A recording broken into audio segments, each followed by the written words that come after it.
जो दिल्ली के जो जजेज हैं उसमें बैठे हैं, जो भगवान बन के बैठे हैं। शीर्ष अदालत से जब न्याय नहीं मिला तो आगे उनको न्याय कहाँ मिलेगा।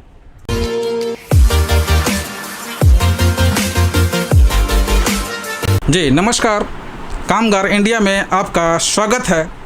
हम आपको बेरोजगारी, श्रमिक, कामगारों की दुनिया में एक ऐसी जगह लेके चलते हैं जहां से पता चलेगा कि देश का सर्वोच्च अदालत क्या कर रहा है, श्रमिकों को लेकर कितना हित और अहित साध रहा है और वो किसके चंगुल में है, किसके कहने पर, किसके दबाव पर कर रहा है। हम आपको लिए चलते हैं एटक के दफ्तर में, जहां हमारे सामने मौजूद हैं प्रमोद कुमार राजपूत और एक तरफ तिवारी जी, विजय कुमार तिवारी जी। हम इनसे यह जानना चाहेंगे, दिल्ली सरकार श्रमिक संगठन उच्च न्यायालय के आदेश के खिलाफ जो उच्चतम न्यायालय में गया था, उसके बाद उच्च न्यायालय ने क्या आदेश पारित किया और क्या कुछ हुआ। जी सर। दिल्ली के जो न्यूनतम वेतन जो घोषित किया था दिल्ली सरकार ने, उसके अंदर 1/4/2017 से न्यूनतम वेतन का एरियर वर्कर को मिलना चाहिए था। जो दिल्ली के जो जजेज हैं उसमें बैठे हैं, जो भगवान बन के बैठे हैं, उन्होंने मज़दूरों के ख़िलाफ़ आदेश पारित कर दिया कि मिनिमम वेज उन पर लागू नहीं होना चाहिए और उन्होंने पूंजीपतियों के इशारे पर ये आदेश मज़दूरों के ख़िलाफ़ दिया। इसके ख़िलाफ़ दिल्ली सरकार उसमें सर्वोच्च न्यायालय में गई। सर्वोच्च न्यायालय के अंदर भी एक उसमें सुना, उन्होंने कमेटी पर सवालिया निशान लगाए और जब कमेटी ठीक हो गई तो उसके बाद भी 1/4/2017 से लेकर के 20/10/2018 तक का एरियर, जो न्यूनतम वेतन का एरियर था, मज़दूरों को मिलना चाहिए था, वो सर्वोच्च न्यायालय ने समाप्त कर दिया। वो न्यूनतम वेतन का एरियर मिलना चाहिए था, जो मज़दूरों को नहीं मिला, जिससे हज़ारों करोड़ रुपए का मज़दूरों का नुकसान हुआ। मज़दूरों को न्याय नहीं मिला। शीर्ष अदालत से जब न्याय नहीं मिला तो आगे उनको न्याय कहाँ मिलेगा। सर, जो आपने कहा 1/4/2017 से 20/11/2018 तक का एरियर, जो करीब 50 लाख श्रमिकों का एरियर था, वो कितना रकम बनेगा, और जो 22/10/2018 के लागू करने का आदेश दिया था, उस आदेश में क्या कुछ कहा गया।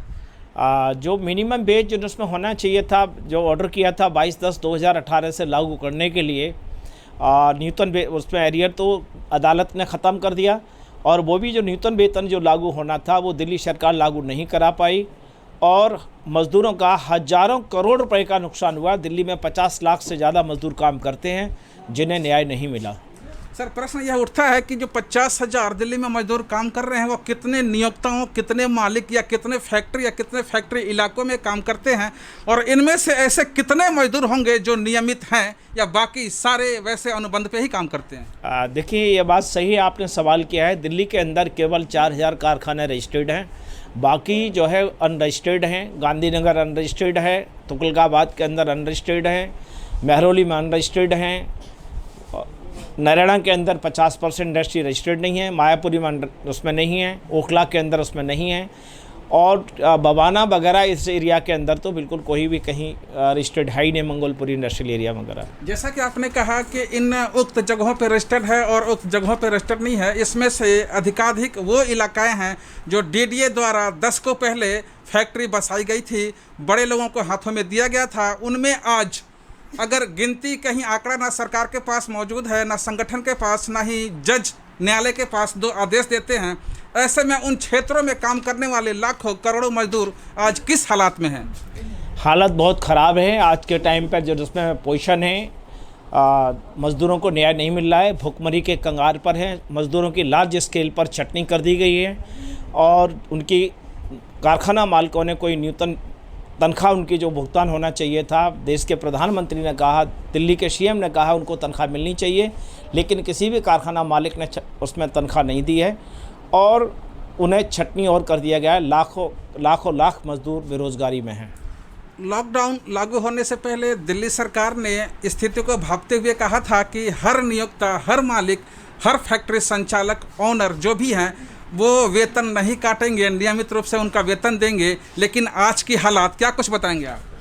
आज की हालत बहुत ही ख़राब है। मज़दूरों के साथ अन्याय हुआ है। ये सर्वोच्च न्यायालय में, उसमें कारखाना मालिकों ने उसमें कई पटिशन फाइल की, जो मेरे हाथ में, जो अभी मैं दिखाना चाह रहा हूँ, ये बहुत सारी पटिशन है मेरे हाथ में, जिसमें सर्वोच्च न्यायालय ने अभी आदेश दिया है, जो मज़दूरों के ख़िलाफ़ दिया है कि उन्हें तनख्वाह नहीं मिलनी चाहिए।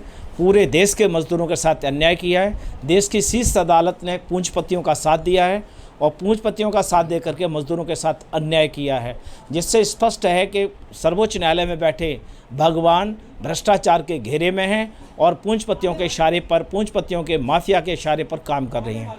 ऐसा क्या हम ऐसा नहीं कह सकते कि दिल्ली सरकार दिल्ली को चलाती है, लेकिन इनके आदेश, इनके मातहत काम करने वाले या न्यायालय हो या अन्य विभाग वो स्वयं नहीं मानती?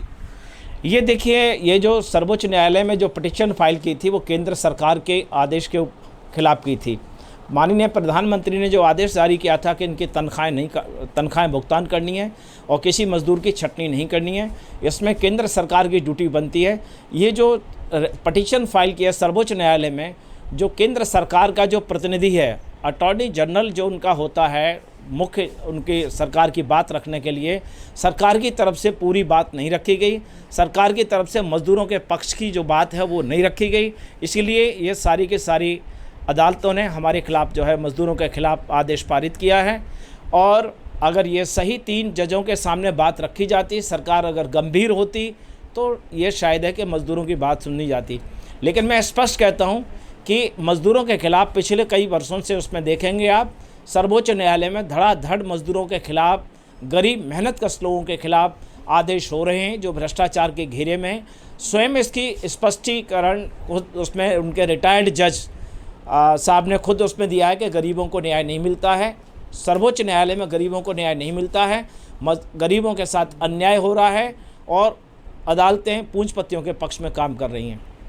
दिल्ली जो देश की राजधानी है, दिल्ली की आवाज़ न केवल भारत बल्कि विश्व भूमंडल पर जाता है। और इसी दिल्ली में श्रमिकों की हालात आप अपने स्क्रीन पर एटक के मातहत सुना। इस दिल्ली में 50 लाख श्रमिक कई तरह से काम करते हैं और आज लॉकडाउन के 2 महीने बाद श्रमिकों की हालात बिल्कुल ख़राब है, आर्थिक रूप से बिल्कुल वो मरने को तैयार है। और आप इसी बीच सरकार को क्या करना चाहिए, क्या नहीं करना चाहिए, वो आपको देखना चाहिए। दिल्ली से कामगार इंडिया की यह रिपोर्ट। अगर आप ये वीडियो YouTube पर देख रहे हैं तो हमारे चैनल को सब्सक्राइब करें और बेल आइकन को दबाना ना भूलें। अगर आप Facebook पर ये वीडियो देख रहे हैं तो हमारे पेज को लाइक करें।